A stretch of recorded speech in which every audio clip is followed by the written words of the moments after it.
Thanks, Matthias. All right, so this is the last of my 3 lectures here, and today I'm going to tell you about where we're at in preparing for the unique challenge that the LISA data are going to pose. A lot of this work, it's something I've been working on for many years. One of my former students, Tyson Littenberg, who's now the head of the NASA effort, he's based at Marshall Space Flight Center in Huntsville, Alabama, and leads the NASA development of the analysis, the NASA ground segment. So I'm going to tell you about where we're at, and there's actually a lot of work to be done. So we actually, hopefully, some of you will get involved. We're very, very short of people working on this, so we could use more hands. Is my advancer working? Come on. Strange.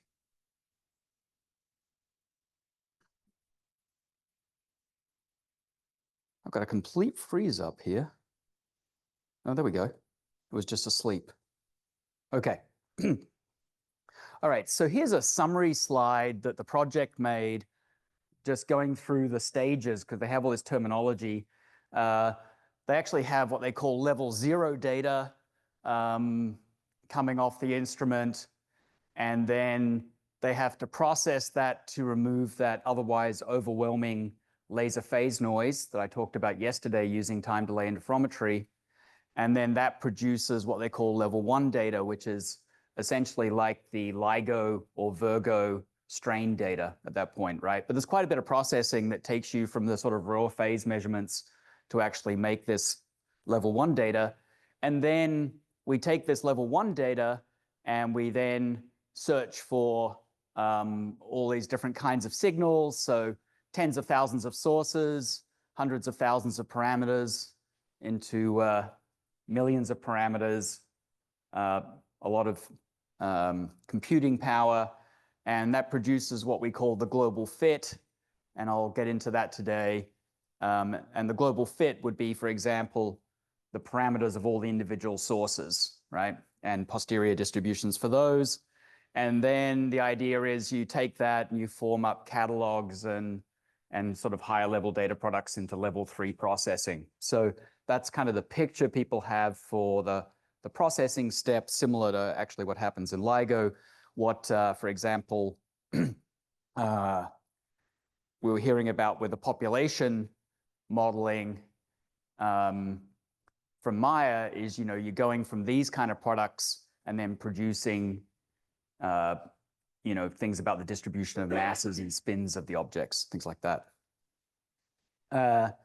So a long time ago, with a former student of mine, I've been doing this for a very long time, we were dealing with this issue, wondering how we would be able to handle all of these signals simultaneously. And we had realized by then that because we'd attempted it other ways, if you try and just do one signal after another, you end up with a very biased result. You subtract out, you think, oh, maybe some of our first efforts were like to just let's start with the brightest ones, remove those, and then just work our way down the list, right? Just like work our way down until we got to the lowest SNR sources. But it turns out you get a very, very biased recovery because they all overlap. So you can't do it one at a time. You have to solve for them simultaneously. Otherwise, you get a lot of bias builds up. And the overlaps between any 2 sources are quite small, quite often, most of the time, but there's millions of sources. So there's a lot of small overlaps that then build up to create a significant bias if you ignore the overlaps. And it's become quite a thing. So this term global fit in the context of LISA has increasing number of appearances in the literature over the years.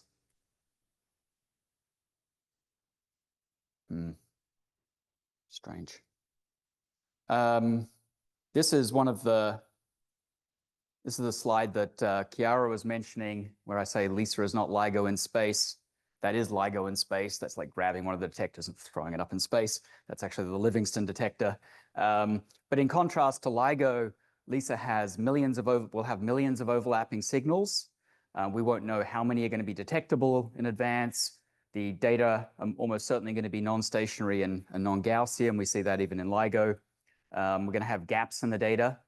There are gaps, of course, in the LIGO data as well. But typically, for a lot of the sources we're looking for in LIGO, we're looking for sources that persist for maybe seconds in band. And so you just sort of analyze the data that's not got a gap in it. Whereas with LISA, the signals last for months or years. And so if you have gaps, they're like right in the middle of the signal. So you have to deal with the gaps and other disturbances, like when they repoint the telescopes, things like that.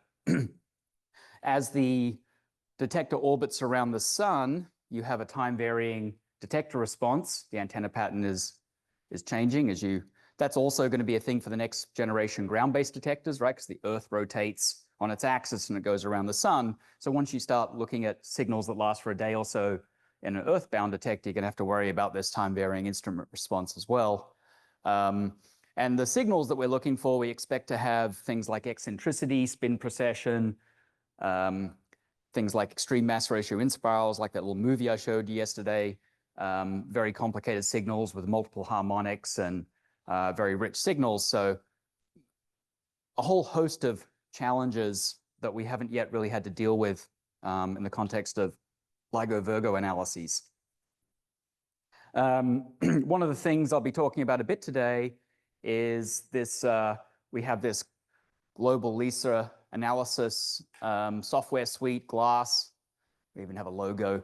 You can find the software there. I don't think we've pushed any of the Wavelet domain stuff, or not, most of it hasn't made it in there yet, but it will be soon there. So all the code is public. But you know, here is a time frequency map just of the of some simulated LISA data, and you can see there are times when it's louder and then quieter, and that's actually due to the galaxy, the unresolved systems in the galaxy, which as I'll talk about, we also do all of the waveform modeling in the Wavelet domain now as well. So we've been spending the last year basically converting everything to this alternative domain for analysis. And so why are we bothering to do this? The instrument response, which I'll talk about in a moment, is simpler in the time frequency domain. It's really a time domain response for the movement of the instrument. The observations are long duration, months to years, so the noise is most likely going to be non-stationary. Certainly the unresolved component of the galaxy is going to be time varying. We'll probably have to deal with noise transients, glitches, like same as what we have to do in LIGO. There were definitely glitches in the LISA Pathfinder data, so it would be optimistic to think that we're not going to have glitches in LISA data. And also there are going to be these gaps. In fact, in the baseline design, they say that 30% of the data is going to be missing due to gaps. So in any given year, they're planning on not having 30% of it, right? So a lot of gaps. So you have to take that into account as well. I'm hoping that number is pessimistic. Okay, so the first thing I'm going to talk about is modeling the signals and actually implementing this time delay interferometry. So the time delay interferometry is applied to the data, and it has to be applied there with incredible precision.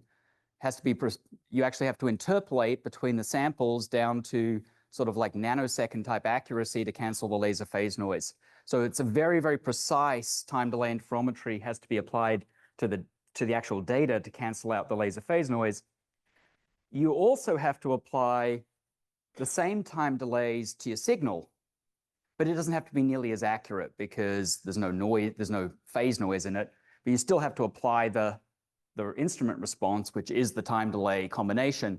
And as I mentioned yesterday, you're trying to synthesize an equal arm interferometer. The labeling here, if this is spacecraft 1, 2, and 3, we label the arm opposite to that spacecraft as L1, and then this is L3. You know this is an L3 prime and an L1 prime. That's because of the flexing of the spacecraft.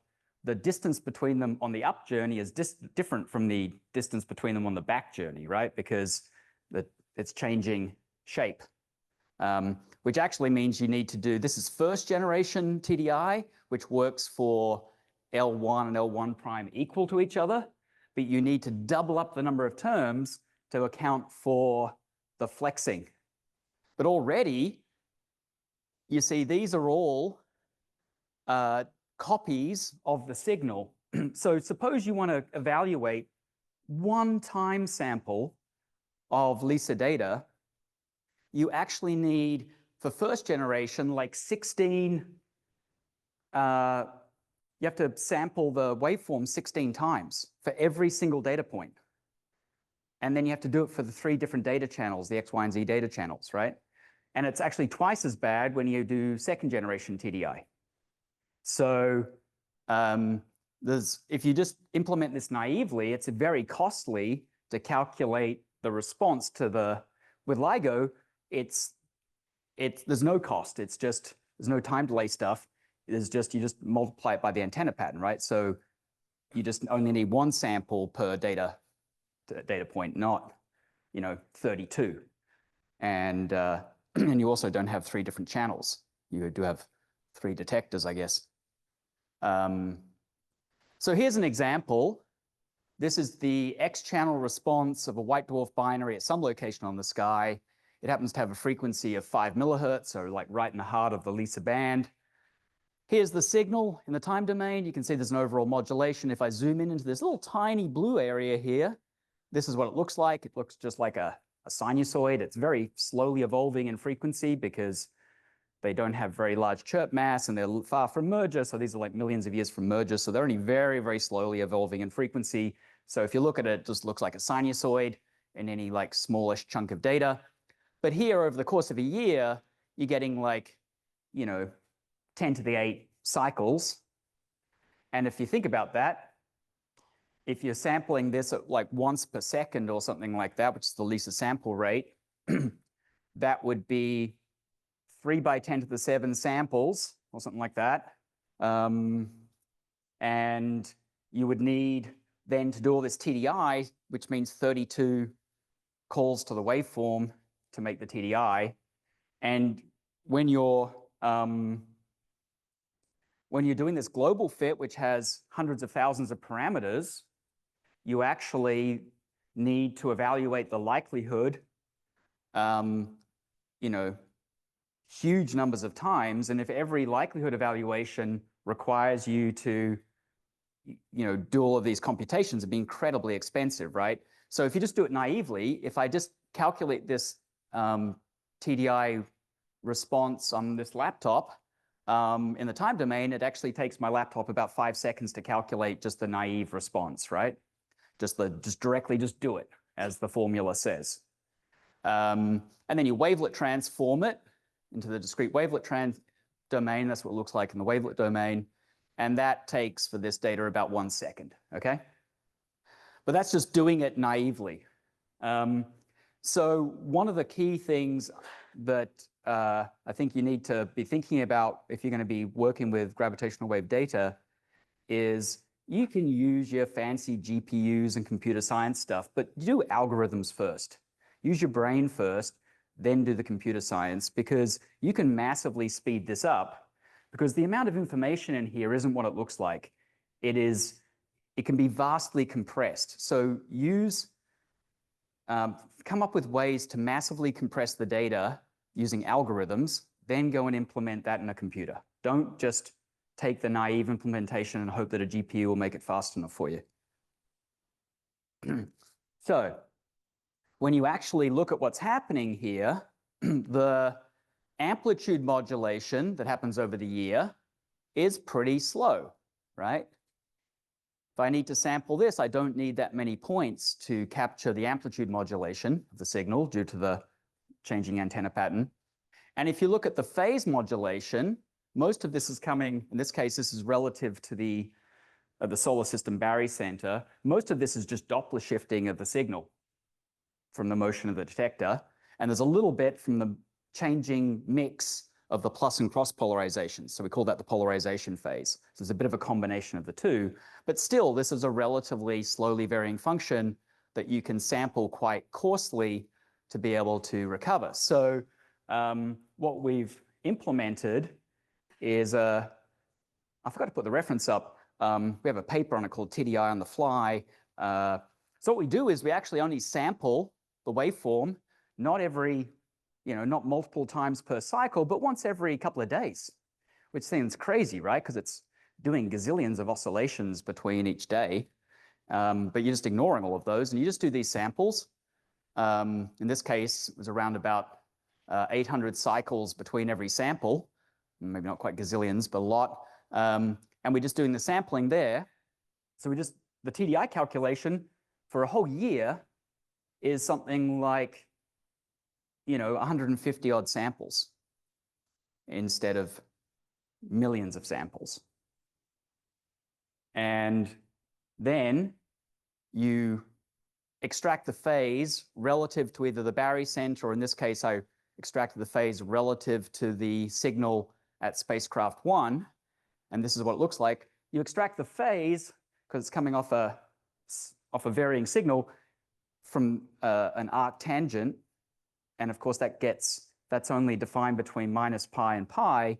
So it wraps around. So you have to undo the phase wrap. So every time you get a 2 pi jump, you have to capture that, and then you just phase unwrap it. That's what it looks like, phase unwrapped. Okay. And the reason we phase unwrap it is because we then spline this. You can do any kind of interpolation you like. You want a smooth interpolation. So now I can find the phase at any time I want, right? But I only needed to do it like about 100 odd times for the whole year.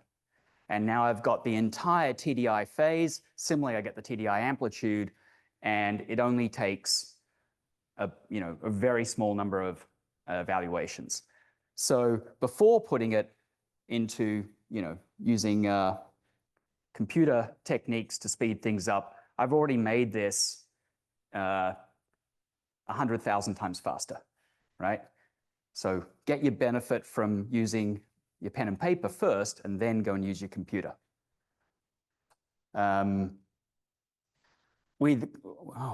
This thing's not working very well today. Then as far as calculating the wavelet transform, what we do is we heterodyne the signal by subtracting off a carrier phase, because this one's almost monochromatic. You can also do the same thing for chirping signals, but it's really simple for almost monochromatic binaries. Delta F is the width of the wavelet pixels in frequency, and you take it down. You don't quite take it down to baseband. You just take it down almost to it not oscillating at all, and then that's what the signal looks like. So you've hugely reduced its frequency, which means you can sample it very coarsely, which means that when you want to then transform it, your FFTs or whatever are now over a very small number of points. So again, it's very fast. And then you get your response, and you just have to pop it back up to where it should have been just by putting back the amount that you shifted the heterodyne by. And with that, calculating for a galactic binary, all 3 channels is now down to 4 milliseconds on this laptop. And that's without using any GPUs or anything, right? So that went from taking about 6 seconds per channel, so 18 seconds total, to 4 milliseconds, right? So if you put this on a GPU, it goes down to microseconds. So then you get another bonus, but we've already made it much faster. So that's how we generate these waveforms, and that's how we're able to do these huge numbers of likelihood evaluations, because they're now extremely fast. Was there a question? I didn't. Nope. Thought I heard something. Yeah. Yes. So can you go back? Yeah. So it seems to me that if I Fourier transform just the entire thing, I would have a monochromatic signal involved with the Fourier transform of the spot. That's right. That's right. And that's going to be spanning Exactly. space. Right. Oh, but this is wavelet bins. They're much wider. No, just Oh yeah, if it was just Fourier bins, yes, that's right. Right, that's right. It will be like 6 bins. That's right. Well, it's actually a bit more, but similar to that, yeah, because these signals do actually the Doppler shifting and everything moves them a bit. So, but it's over, you know, a bit more than that. But it's still less than it's typically maybe most of the power is within less than 100 bins. Yes, that's how we used to do it. So what's the benefit about it? Well, in the old implementation, we couldn't handle like time varying arm lengths and things like that. We didn't have that there. And also, I mean, this now works for fully general time delay interferometry for arbitrary number of time delays and for arbitrary amounts of. It's very similar to the fast methods we were using previously, but it's just way more accurate now. We're also then going straight into the wavelet domain. We don't actually go into the Fourier domain. So we're transforming straight into the wavelet domain very rapidly. So we get wavelet domain waveforms in, 4 milliseconds. So maybe I would think that if you look at the Fourier transform of this, then the signal, so the response is just a convolution. That's right, exactly. And I would just assume that this minute part of the frequency band is like a linear equation of what is the component of the signal and what's the component of the noise, and just have a quick video like it. Yeah, that's exactly what we were doing in the frequency domain previously. It's just now we've made a switch to the time domain and we've made the TDI more accurate, but that's what we were doing before. And we've extended it. This fast transform also works for, in spirals now. And so we've got this all implemented. And so we also have, well, just for the 2-2 mode for the moment for a black hole merger, those are also for the entire TDI signal converted. Doing the TDI response and the wavelet transform is also a couple of milliseconds. So we have all of our waveforms now very fast. So we can do the likelihood evaluations. We can do large numbers of likelihood evaluations. So we have a paper about that, which I forgot to put the reference on, but it's out in the archive from about a month ago. Okay, so this is an animation I made of the LISA antenna pattern. So the red is the most sensitive directions. The blue is the least sensitive for one of the channels. And here is the galaxy. And you can see that at different times of the year, there are times of the year when the antenna pattern like sweeps across the heart of the galaxy where most of the binaries are. And that actually gives a stronger response at those times, right? Because it's looking right at where most of the sources are. So this is where most of the sources on the sky are, is right here in the galaxy. Which then means you get this pattern when you actually simulate LISA data from millions of galactic binaries. It's louder, then quieter, louder, quieter.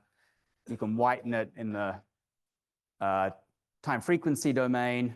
It's actually cyclostationary because it's periodic around the year, and it's just described by essentially 5 harmonics of the Earth's orbit.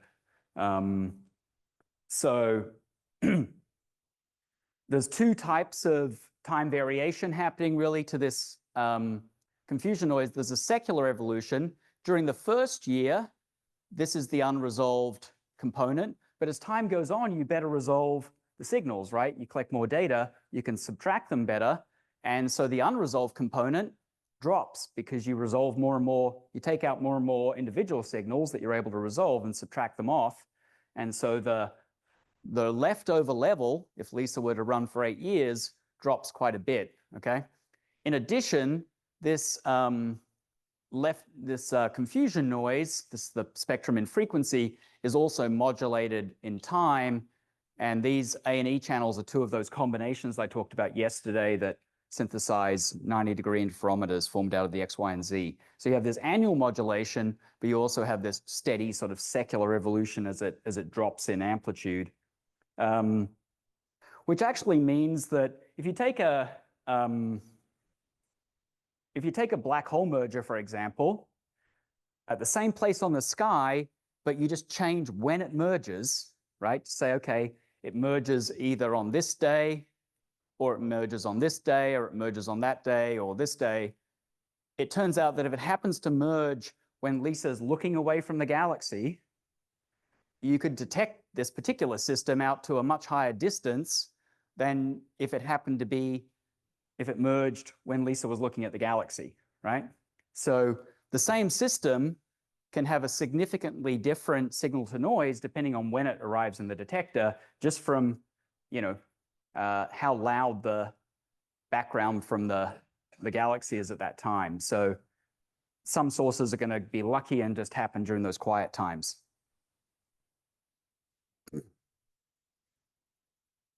So the shape of the galaxy, which is, you know, got a disk and a bulge and that sort of thing. We've got the sun out here, so we've also got the sun to galactic center distance. You maybe make some like model for that. This actually then, depending on the shape parameters for the galaxy, this actually gives you the modulation pattern that you get over the course of a year. And you can actually calculate this out. You can, you know, express it in terms of the antenna pattern and everything. You can break them down into spherical harmonics and then calculate the time-dependent response to any galaxy shape. So we can do this very rapidly. And so this is one of my students, Sudi. You can see for different galaxy shapes, it changes the modulation patterns, including the cross terms. And so we have all this built into the analysis now. So we simultaneously fit for the shape of the galaxy as we fit for the distribution of the black holes and the you know, the resolved galactic binaries and the unresolved. So we actually can find the shape of the galaxy from this modulation pattern. It's the shape of the galaxy in white dwarfs, right? Which is maybe a bit different from the shape of the galaxy in other stars in white dwarf binaries. So this is an example of hierarchical Bayesian inference, where you simultaneously, you have a parameterized prior, and you actually fit the parameters of the prior while fitting the individual sources, right? So you're doing population analysis simultaneously with doing the analysis of individual sources. So we have all that in the analysis. And with Tyson, I showed this picture yesterday. It doesn't make a big difference for something like a galactic binary if you analyze it assuming that the noise is stationary versus actually including the fact that it's modulated. It doesn't change the posterior distributions very much, because for a galactic binary, they persist for a year, so it sort of averages out. But for a short-lived signal, like a high-mass black hole merger, it makes quite a big difference. Unfortunately, I can't show you the plots yet for the black holes because we're just running them right now. We only just got that code in last week. So we now have the response, the fast response to black holes in the wavelet domain, but we haven't yet had a chance to, you know, run it and check out all the bugs that are probably in there. So very soon we'll have examples of massive black hole mergers in time-varying noise, and you'll see that it makes a big difference from the stationary case. Like assuming that it's stationary, which is wrong, will make a big difference. But for a galactic binary or any source that persists for a very long time, it turns out that it sort of averages out. There isn't a big difference.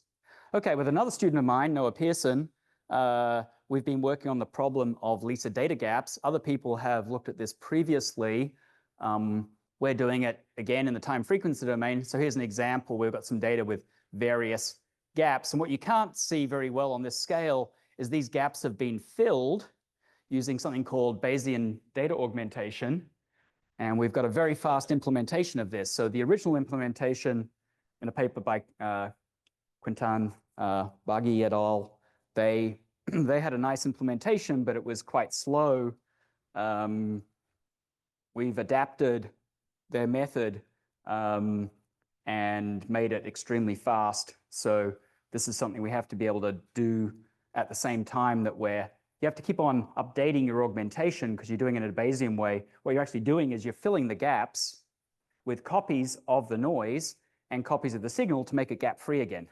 The reason you want to fill the gaps is otherwise you get spectral leakage Here's an example of one of these gap fills zoomed in on.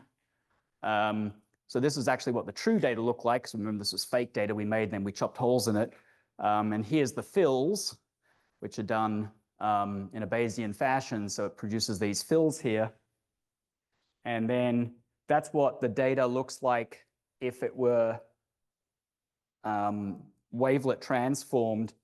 And the wavelet filters extend in time. And so they suffer from spectral leakage just like any kind of filter that has finite extent. So this is what it looks like if you have the gaps in.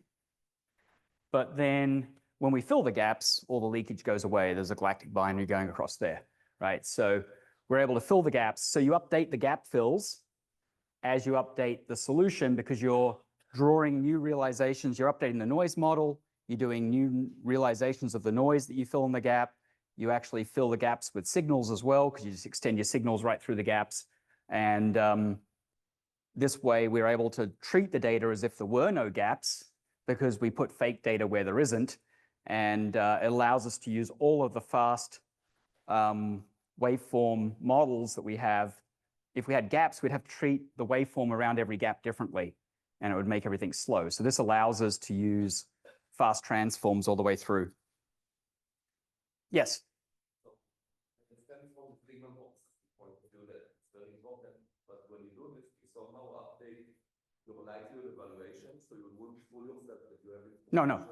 No, you exactly, everything you put in, you exactly end up subtracting back out in the likelihood. So it's exactly the same answer as if you do a purely time domain. So the idea, I mean, the way to do it exactly is go to a fully time domain likelihood, right?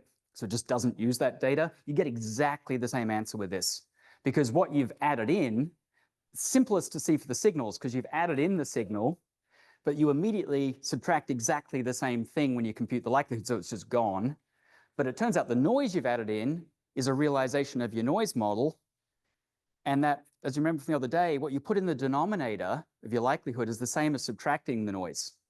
So it's exactly the noise you put in, you subtract back out.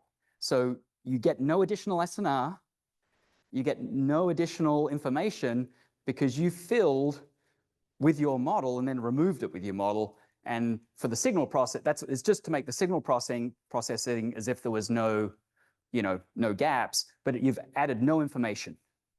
It would be terrible if you did, because then you wouldn't even have to, well, maybe it'd be great. Then you wouldn't even have to fly the instrument. You would just say that Lisa data is one giant gap, and I'll just fill it and I'll get all the information, right? So no, there's no information added. It would be, yeah, you've done something wrong if you get a different answer when you fill your gaps. So anyway, so we have a paper coming out on this in another week or so. Very nice implementation there. So another thing we're going to have to deal with is glitches, most likely. In the case of LIGO, we have the Hanford detector, the Livingston detector, and then we've got the Virgo detector. I guess we also now have one. Where's Japan go? Somewhere over here. But I like it because it's a triangle. And here's Lisa, made to look kind of a similar like triangle. And the way that we're able to tell apart glitches and signals in the context of LIGO is because we have multiple detectors. So if there's a glitch, such as that one that hit our binary neutron star, it appears, say, in the Livingston detector, but not in the Hanford or Virgo detectors. And a similar thing happens with Lisa. There we go, removing the glitch. With Lisa, signals come in with the projected arm length. So K is the propagation direction. And so there's a K.L term there in the signal delay. And then the TDI puts in unit integer copies of the path length or the time delay between time to get between the spacecraft. Whereas noise, it's a noise on a particular piece of the instrument, right? It's a noise in a phase meter. It's a noise in an accelerometer. In the TDI signal, it just comes with integer. It appears at integer multiples of the time of flight between the detectors of the laser. Whereas the signals come in with the projected arm length. and it allows you to separate glitches from signals. And so with former student Travis Robson, we showed how you can separate glitches and signals using this differences in this time delay pattern that you get in the data. So we can deal with glitches. Yes.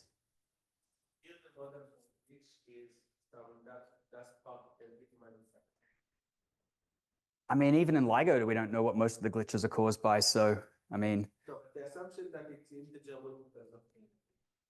multiples. The assumption that it's integer multiples comes from it being that this was something localized on a spacecraft, right? So it was either something happening in the accelerometers at some moment or in the phase meters. It's not saying that it comes from anything that's happening to the laser light as it propagates from one spacecraft to the other, right? That shouldn't be a thing. I suppose an asteroid could come through and disturb things. That's a bit different. But if it's actually on board any of the spacecraft, it comes in with these delays. So, okay, so for the global fit, if we take our Gaussian likelihood function that you've seen before, now we've got our signal model is some collection of resolvable signals, and it's a mixed collection, right? It's all different kinds. You don't know how many signals of each type are actually going to be resolvable. So you have to also find the number of signals. You've got this noise correlation matrix. You have to jointly infer that with the signal model, and if it was being done in the time domain, you'd have this m cubed, m's the number of data points, you'd have an m cubed cost to invert this matrix. So that's why you want to go into a representation where it's at least almost diagonal. And then you've got the model parameters, and these model parameters also include models for both the signal and the noise, right? You have to model the noise and the detectors and the signals, and there's going to be millions of parameters. So already in our prototype global fit, we're already working with 200, 300,000 parameters, but it's going to go up into the millions. So it's a large number of parameters that are being simultaneously fit. Now, if you expand out this noise weighted inner product and just did the reduced log likelihood, so get rid of the DD term, the log likelihood looks like this. And expanding that out, it's just the log likelihood for an individual source, for each individual source. And then this term, which is the cross term between sources I and j. And if we didn't have this cross term, we wouldn't have to do a global fit. As I mentioned already, these cross terms are quite small. Really comes down to like crossing the streams, right? So this is from Ghostbusters, crossing the streams. It's where the time frequency tracks of signals cross is actually where the confusion comes from, right? And so if you take something like a galactic binary and a black hole, they only cross over a very small amount of time and a very small amount of frequency because one is chirping quite rapidly and the other one is basically monochromatic. So the crossing region is quite small. So this is a relatively small region in time and frequency over which they actually cross. But when you actually calculate this,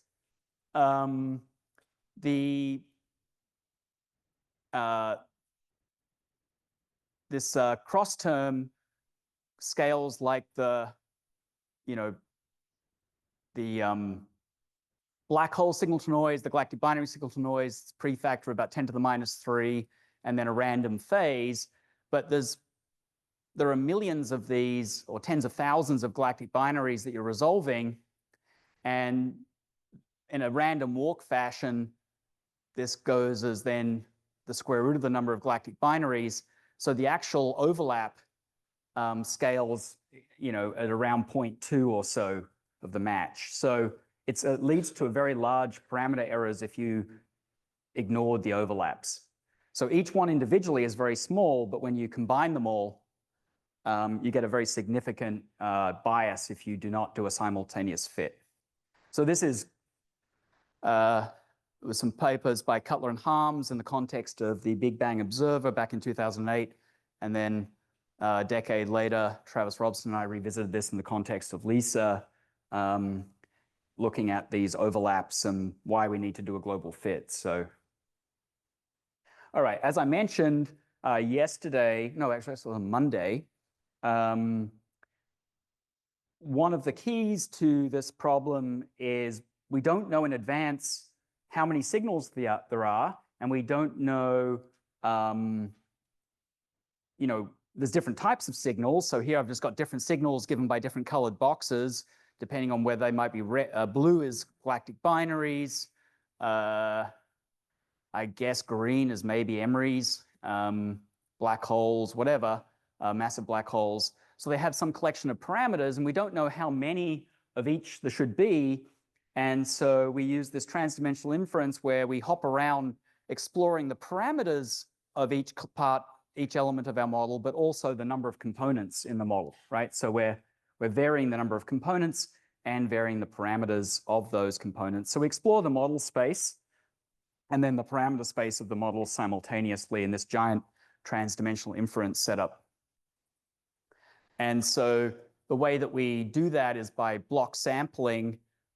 The idea of block sampling is you organize your blocks so each block might have fairly correlated signals in it, but then the other blocks are only mildly correlated. So what you do is you update one block, then move along to the next block, and it's similar to Gibbs sampling, and then you come back round the circle, and over time this actually builds in all the correlations between all the different blocks.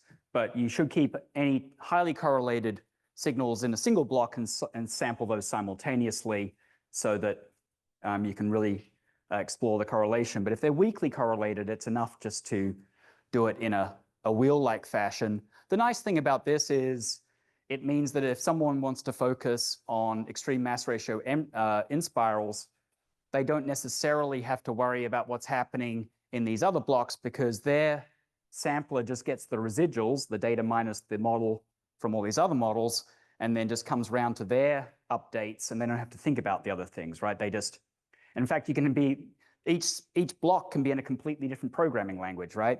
Because it's just passing residual information around. So we've already done that where we have completely separate codes for the galactic binaries and massive black holes, and they just pass this residual information. And then, of course, new data is coming in as the mission proceeds, coming in every few days. So you need to keep on feeding in that new data and updating your analysis for that new data. So to prepare for that, we've been doing these data challenges, and Stas Babik, for some reason, he's Russian, I guess, he decided to name them after various beverages. And each one, the easiest was Radler, which is like a light beer, I guess, separated out by source type, and there's just very few of them. So that's sort of like your beginner data set. And then there's various other ones that have different mixes of things. Spritz is actually quite hard because it's got non-stationary noise, gaps, but very few signals in it. So it's sort of light on the signals, but nasty in terms of the noise. Sangria has the full, has like 60 million galactic binaries and a bunch of black holes. So it's got heavy astrophysical content, but no gaps. And then Yorsh, which is a Russian thing where you have vodka and beer simultaneously. That has extreme mass ratio inspirals and stellar origin black holes, and that's much more difficult to deal with.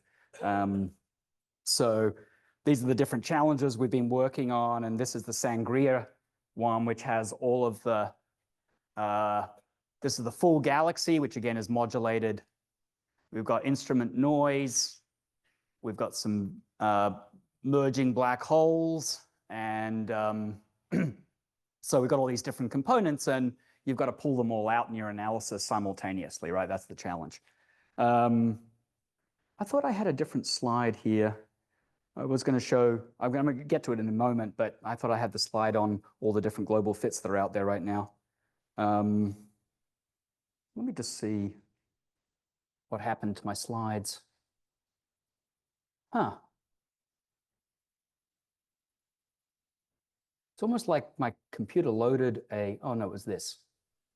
Did I talk about this before? I must have. Did I skip this slide? I think it was one of the things when my computer was misbehaving. So I'll just jump back to this.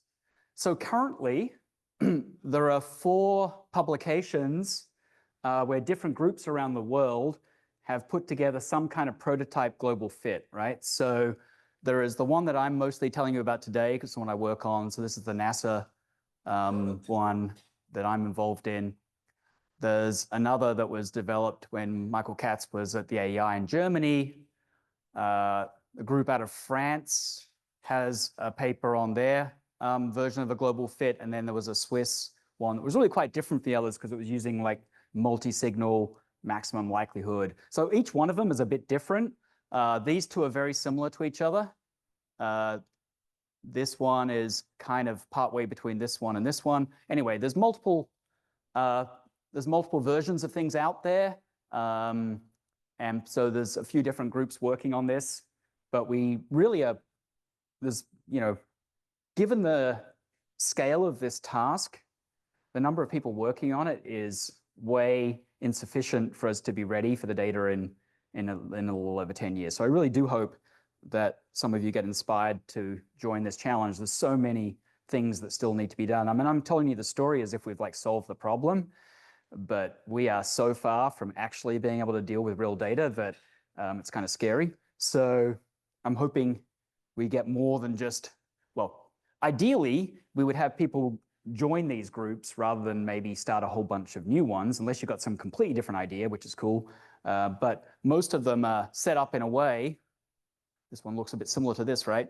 Where you could work on particular elements of this and not have to like deal with the whole thing all at once. So yeah, I do hope that some of you might get inspired to work on this.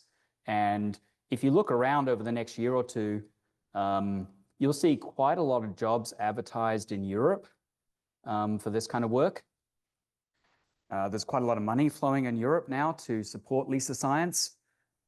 And who knows if there's any money here. So if you don't mind going to Europe, there's probably quite a lot of jobs related to LISA coming up. So, okay, back to the story. And again, this is the one that I was working on. So as I mentioned on Monday, one of the things when you're trying to do these sort of stochastic analyses, Markov chain or whatever, having a good guess for where the signals is to begin with, especially if it's transdimensional, because you're trying to jump actually into the model, right? So you're actually trying to land on a signal because you're proposing, okay, I want to add a white dwarf, I want to add a black hole to my model. Well, if you just randomly try it out, just throwing it in any random location, the chance of it ever finding something is very low. So you need to kind of give it a hint of where to look, right? So we use, in the case of galactic binaries, we'd use something called the F statistic. I don't know if anyone talked about the F statistic. It's a way of maximizing the likelihood for a signal over a bunch of the extrinsic parameters. So it's a it's a maximized likelihood. And then we, on a grid of frequencies, and so these are some snapshots at different frequencies, and then on a Hill-Peck sky map, we actually pre-compute these likelihoods. But it's just for a single galactic binary. But it kind of tells us that, maybe somewhere around here or here or here are good places to maybe put a galactic binary signal because it showed up in one of these maps. Similarly, for the black holes, we do a low latency search that uses lots of maximization. We maximize over lots of parameters and then do a search that finds these are the true values of these parameters. This is chirp mass and merger time. And the low latency search, which runs in, on a laptop like this, runs in minutes, is able to identify, where the black holes live in chirp mass and merger time. And then you can refine that then with your Markov chain Monte Carlo, fully mapping out the full posterior. So you start with these approximate solutions. The Swiss group did everything maximum likelihood and did multi-signal maximum likelihood. So their approach, which is very fast, also would be a good starting point for a global fit that then goes and does a Bayesian kind of follow-up.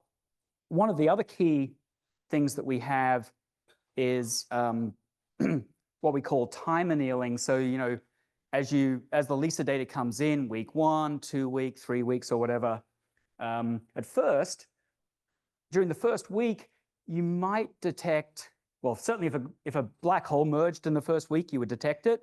But if there was no black hole mergers in the first week, you would actually detect the first few galactic binaries. There are some that are going to be so loud that with 1 week of data, you would pick up a galactic binary, right?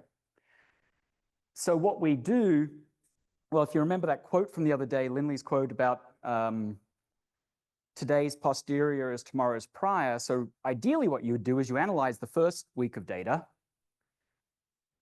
map out your posteriors, that now becomes your prior, then you analyze the second week of data and just keep doing that. The problem is representing this very high dimensional posterior accurately enough that you could do this, you know, one stage to the next. So instead, we just actually do a much cruder mapping and use it as proposals. So we take what we find in the first week, it becomes a proposal, then we analyze 2 weeks of data, but we actually use what we found in the first week as a proposal, as one of the proposals for what we're going to look for in the next week, along with those maximum likelihood maps. And so we keep on doing that. So we keep on building up this. And here's an example of what these, this is an amplitude and frequency, and this is in sky location. These are the multivariate Gaussians that we then use as proposals in the next stage of the analysis. So we found a source in week 1. So we tell the sampler when we start using the data from week 2, from 2 weeks of data, you should look there because you saw something there the first time, right? So it sort of guides the. Now we didn't actually do the 1 week, 2 week, 3 week thing. We went 1 month, 3 months, 6. We didn't have enough computing money to do it week by week, but same idea. So this is what we found analyzing this 12 months. So this is back when we're doing it in the frequency domain. So here's the A channel, here's its amplitude spectral density if you just Fourier transform it. These were all the black holes we found. These were nice simple black holes. These were spin aligned. So they were spinning, but they were spin aligned, single harmonic. There's also a data set, a Sangria data set with higher harmonics in it. Then we found all these galactic binaries, including some which are the so-called verification binaries, the binaries that you already know about. We also fit for a noise level at the same time. So there's the overall noise level. Here were sky maps of all the black holes we found. And here are the masses, mass 1, mass 2, minus their injected values. You can see that we found all the black holes correctly. And then we got, is where the sky maps, sometimes the sky maps are really wild. They have these multiple degeneracies and everything. So that's, if you have higher harmonics in the signal model, those mostly go away. Those degeneracies that get broken by the higher order modes because they actually have different inclination and polarization dependence. And so a lot of these degeneracies disappear. So it is better to analyze the data with the full waveforms. And that's what we're moving to now. Other groups have already done that. Here's some of the these are all the galactic binary candidates that we found. And here's an example of one particular source. And you can see as we go from, where's the color bar, 3 months in green to 6 months to 12 months, as the data comes in, of course, the posteriors sharpen up and you better localize them and everything over time. I'm getting towards, well, I'm probably going to stop early today because I've got another whole talk behind this talk, which I'm not sure if I want to get into. It's on finding EMRIs. But some of the things with galactic binaries, sometimes a single template will actually latch on to multiple signals. But from a Bayesian perspective, that can be the right answer, right? Most of the binaries are towards the galactic center, which means most of them have about the same sky location, which means most of them have exactly the same Doppler modulation. And that's how we tell where they are. So if we have binaries that all have about the same frequency and about the same sky location, the more parsimonious answer is to use a single template to fit all of them at once. Now, if you were to go on to like 4 years of data, 8 years of data, you would then start to resolve those systems as being separate, right? But at first, it actually is the right answer is to lump them all into a single template. So that's a good thing. We see that happening because we know we have the answer key, right? We know what was put in, and we see this happened a lot, that very often in 1 year of analysis, what we claim to be a source, and this is going to be something about when you want to interpret this astrophysically, something that we claim to be a source was actually a blend of 3 sources, say, right? So you have to, like, when you're doing your population analysis, you've got to be cognizant of that. Otherwise, you're going to get, incorrect population inference. Another thing that sometimes happens in our codes is that multiple templates actually end up fitting a single signal. That should never happen. That's just because your code sucks, right? So that's the wrong answer. That's not the right answer. It's just poor sampling. And we've actually improved the code a lot from what the version we used to publish. And this really rarely happens anymore now with changes we've made. But it did happen quite a bit in the very crowded very loud signals. What would happen is one template would lock on, leave behind a residual, and another one would come in and fit the bit that hadn't been fit originally. But we've managed to improve that a lot now. So this doesn't happen too much anymore. So you really don't want this happening. This is definitely going to happen, and it's not a bad thing, but you just need to be aware of it. Yeah, then I don't know if I want to get into EMRIs. They're really interesting. They are super challenging. Hunting EMRIs. They're really challenging. I'll just do a little bit. I don't want to get into all of it because I want to have some time for questions, but just give you this is really one of the big outstanding challenges, is how to find these signals. And in a Bayesian sense, the difficulty of finding a signal has to do with the ratio of the prior volume, right, to the posterior volume. And so that ratio, it depends on, it's basically the target size. So for EMRIs, unfortunately, the posterior volume, the posterior to prior volume ratio for an EMRI is about 10 to the minus 50, right? So put it this way, if you were to randomly pick one of the 15 or 17 parameters, depending on what model you're using for an EMRI, and just tried it out, you've got a 1 in 10 to the 50 chance of landing on the signal, right? So it's an extremely tiny target in the prior volume that you're trying to hit.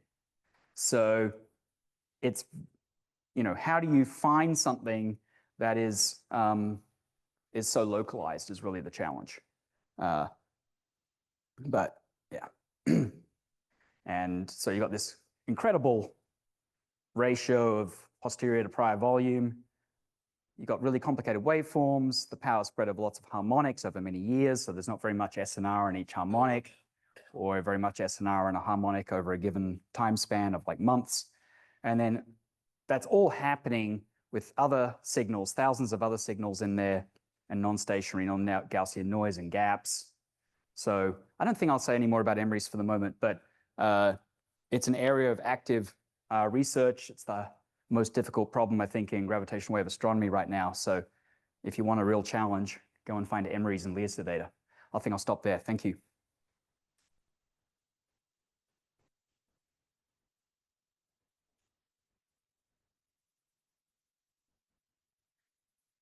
My question is actually about EMRIs. So their power, if even we're talking about an EMRI with an SNR a little bit over a threshold, we're talking about SNR sum essentially in quadrature over all the harmonics. Right. So we have to, is it true that we have to fit for all the harmonics simultaneously? It's hopeless to find just harmonics separately and then like tell that it's an EMRI in post-processing. Right. You can find the EMRIs if they're very loud, right? So SNR like 100 when summed up over all the harmonics, summed up over all time. So there was a paper,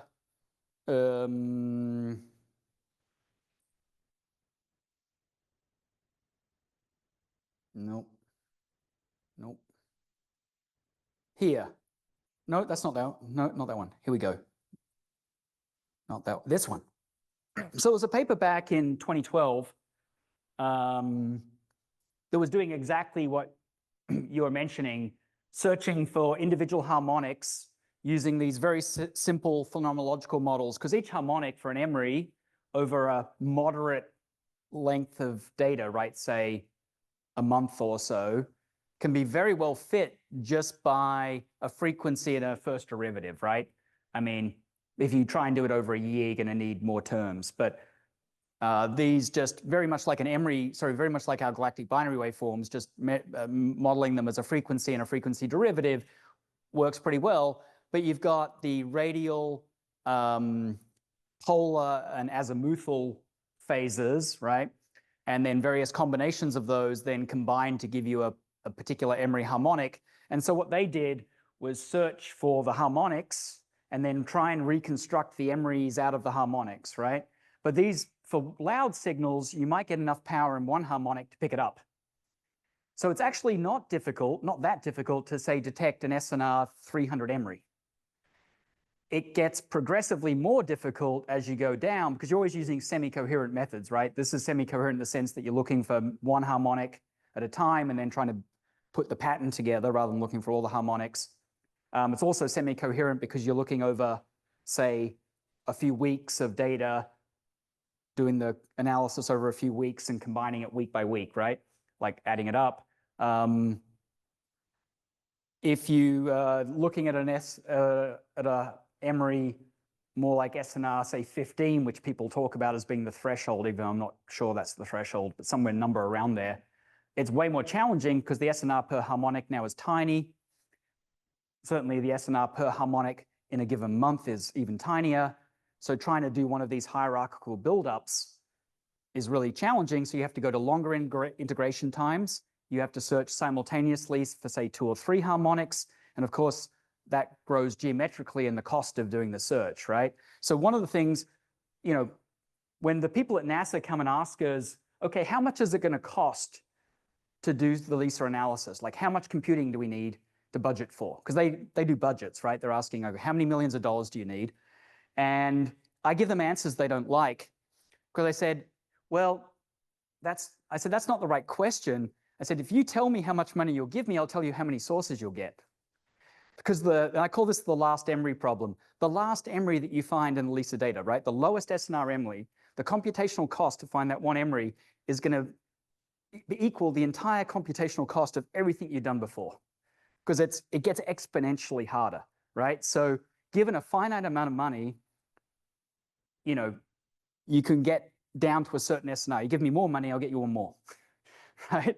So there's a sort of a diminishing returns at some point where it's just not worth, you know, the cost is too high. Now, of course, I haven't talked about, you know, the kind of, you know, machine learning type techniques or other completely different ways. I'm talking much more like classical techniques of how to find these things.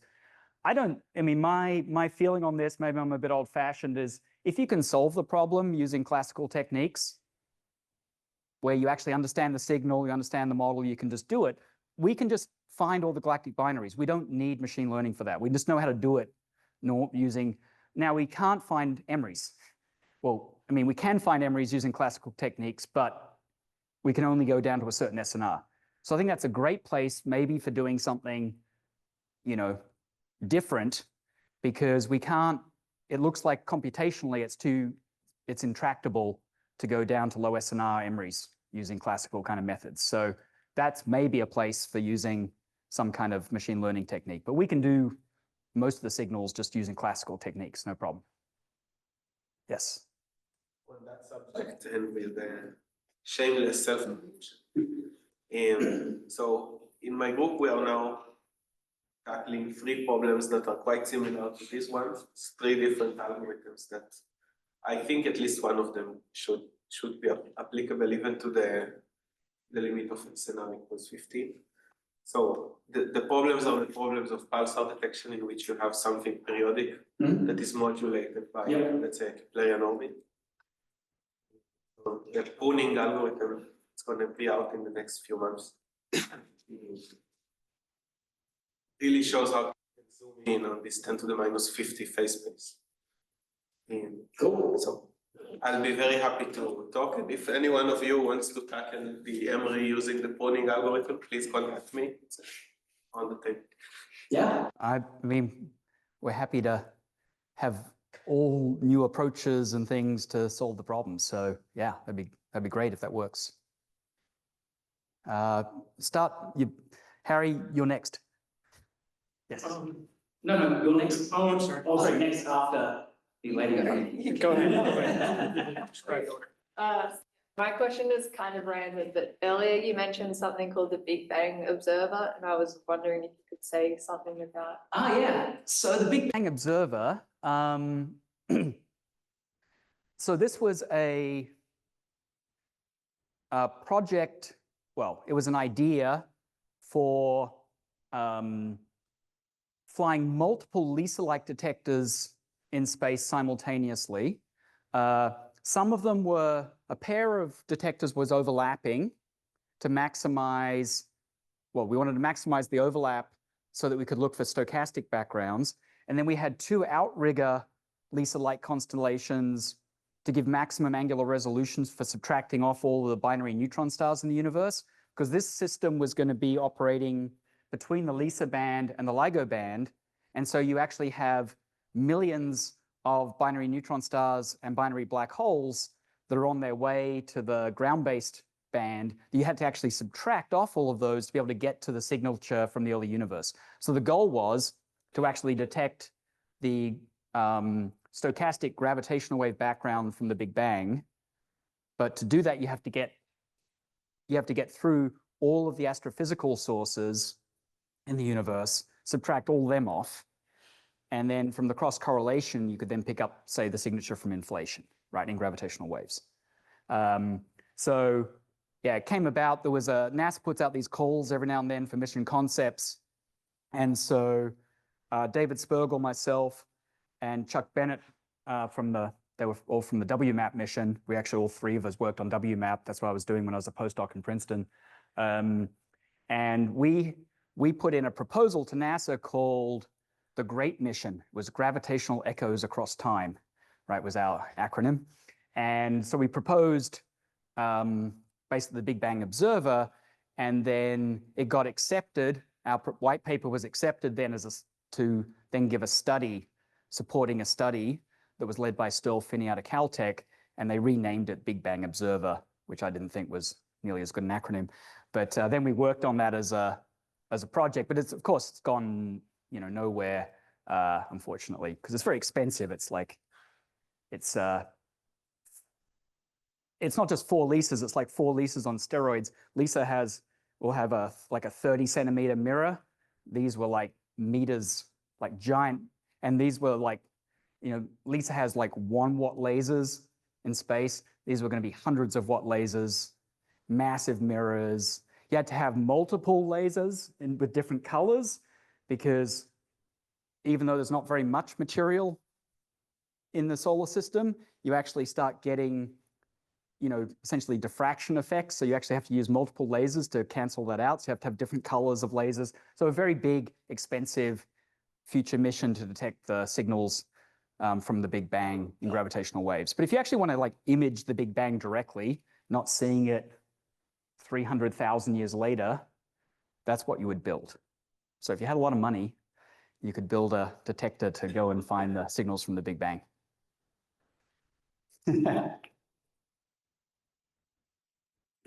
Yes, Harry.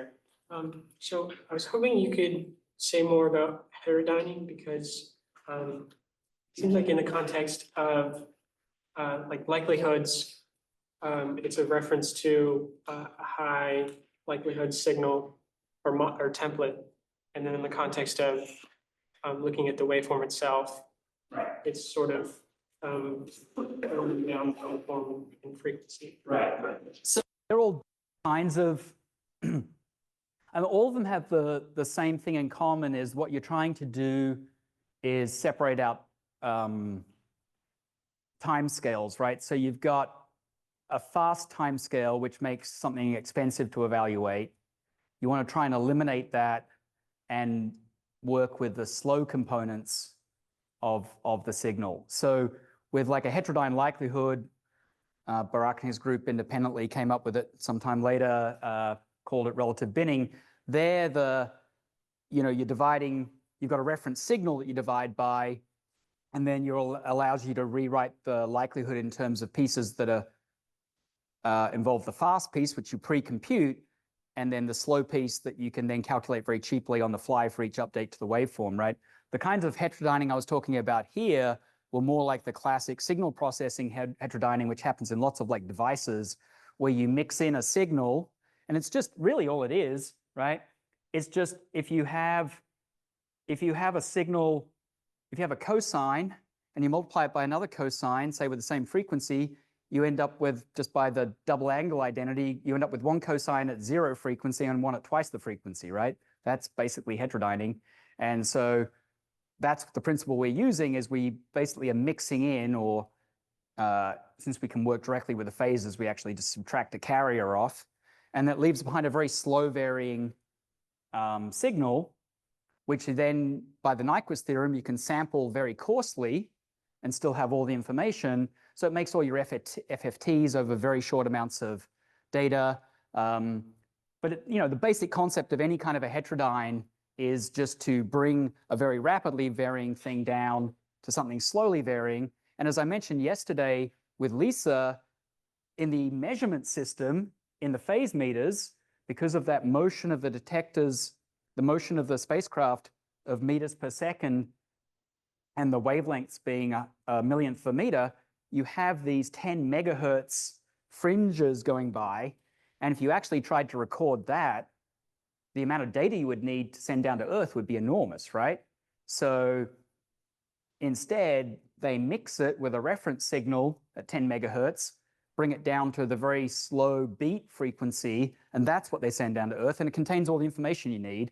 So instead of having to send down a huge amount of information, you can send down a much more compressed amount that contains the essentials, right? So that's the principle behind it. We use it all over the place in our signal processing because we need to make these things fast. So yeah, so we have, in what I was describing today, there was multiple different kinds of heterodyning getting done. So it's like, you have one trick, it works, you just hit everything with it. So